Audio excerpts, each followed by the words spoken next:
My name is Richard Maddox, Assistant Superintendent at Gainesville Golf and Country Club, and I want to talk to you today about some of the applied pressures that golf course superintendents and other turf professionals are feeling from federal regulatory agencies as well as public outcry about our use of restricted use pesticides. More notably, we're going to talk about Nemacure 10%, which was manufactured by Bayer AgriScience. Imagine coming in one day to find that the stand of turf that you've managed, devoted a lot of time, energy into, and used every available resource to maintain quality and health of, slowly starts to thin out and die. A soil test reveals that this is due to high levels of nematodes way above the threshold. Nematodes are a small, segmented flatworm that feed on plant roots. For many years, superintendents had one weapon in their arsenal that, coupled with a good fertility program and proper cultural practices, would allow them to outgrow the nematodes and keep a good stand of roots. This product was called Nemacure 10%, manufactured by Bayer AgriScience. This product has now been taken off the market. It was taken off the market due to public outcry and federal regulatory agencies scrutinizing the way that turf professionals use the product. As a turf professional that used the product according to proper label rates, which included making sure that A, put it out at a proper rate to kill the target pest, B, watered the product into the first 2 inches of our soil profile to ensure there was no runoff to any local water sources because it is a marine pollutant, and C, used proper protective equipment to ensure that I was safe. I can understand why they would yank a product like that off the market. The public needs to be persuaded that turf professionals such as myself are properly educated on the ways to properly use restricted use pesticides. I'm going to look at a few ways in which we are educated on the use of things like Nemacure and more simply fungicides like imidacloprid, which is such as imidacloprid classified by FIFRA as a restricted use fungicide. I'm going to tell you a few of the ways in which we are properly educated and that we use due diligence to make sure that we properly use these chemicals in it.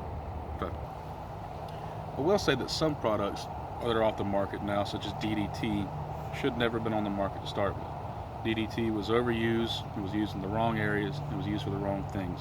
One of the biggest side effects of the use of DDT back in the 60s was a well-known fact that it weakened the shells of our American bald eagle, causing them, whenever they were being incubated by the mothers, to collapse, kill the embryo inside.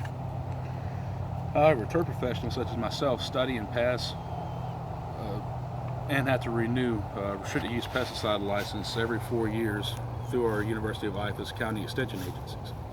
These licenses enable us to learn the best application methods and learn all the local, state, and federal laws that are currently enacted and new laws that are coming out on the books. Proper understanding of labels. Labels come with every chemical that you get. They tell the application rates, when and where you should apply it, what time you should apply it, not to apply it, and when, and what personal protective equipment to wear at the time, as well as proper disposal rates. The understanding of a label is one of the most important things you can do whenever using a restricted use chemical.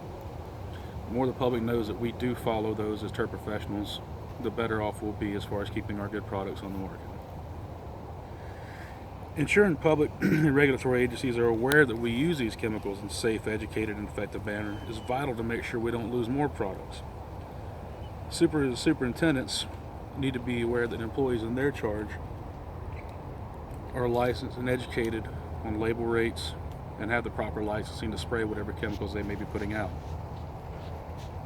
Local organizational chapters such as the GCSAA, the Golf Course Superintendent Association of America, and the FTGA, the Florida Turfgrass Association, should have regular scheduled educational seminars as well as our local county extension agencies. They should all put out something that keeps us educated and anybody that has to use restricted use chemicals. As far as the action goes, it's ultimately the responsibility of the individual. The individual needs to make sure themselves are educated so that they don't, A, most importantly, harm themselves, B, harm the environment, or C, and least of which, waste product and not be cost effective. One of the ways we could educate the public on this is to keep proper restricted use chemical logs, as well as perhaps posting to YouTube a video of us using the proper protective equipment to mix, load, and apply the restricted use chemical that we're using at the time.